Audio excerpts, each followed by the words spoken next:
ఎట్టకేలకు ఏపీలో 10th class ఫలితాలు విడుదల. అవును, 10th క్లాస్ ఎగ్జామ్కి సంబంధించి పరీక్షల కోసం అంటే పరీక్షా ఫలితాల కోసం ఎదురు చూస్తున్న విద్యార్థులకు ప్రభుత్వం గుడ్ న్యూస్ అయితే చెప్పింది. బోర్డ్ ఆఫ్ మనకి సెకండరీ ఎడ్యుకేషన్ విభాగం ఏదైతే ఉందో ఫలితాలకు సంబంధించి విడుదలైతే చేయబోతూ ఉందన్నమాట. చాలా రోజుల నుంచి ఈ ఫలితాల కోసం అందరూ ఎదురు చూస్తున్నారు విద్యార్థులందరూ కూడా. సో ఈ విద్యార్థులందరికీ కూడా ఫలితాలు అయితే విడుదల కాబోతూ ఉన్నాయి. సోమవారం నాడు ఈ ఫలితాలు అయితే విడుదల చేస్తున్నారన్నమాట.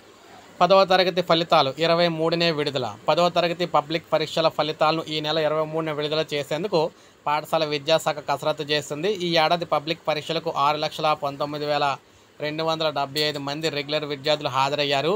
వీరిలో ఆంగ్ల మాధ్యమానికి సంబంధించి 5,64,064 మంది, తెలుగు మాధ్యమంలో 51,069 మంది పరీక్షలు రాశారు.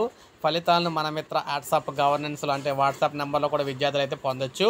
సో మనకి చూసుకున్నట్లయితే 23వ తారీఖున ఏప్రిల్ 23న పబ్లిక్ సంబంధించి 10th పబ్లిక్ పరీక్షల ఫలితాలు అయితే రాబోతూ ఉన్నాయన్నమాట. ఇది అఫీషియల్ న్యూస్. ఒక లైక్ చేయండి, సబ్స్క్రైబ్ చేసుకోవద్దు, మన ఛానల్ సబ్స్క్రైబ్ చేసుకోండి.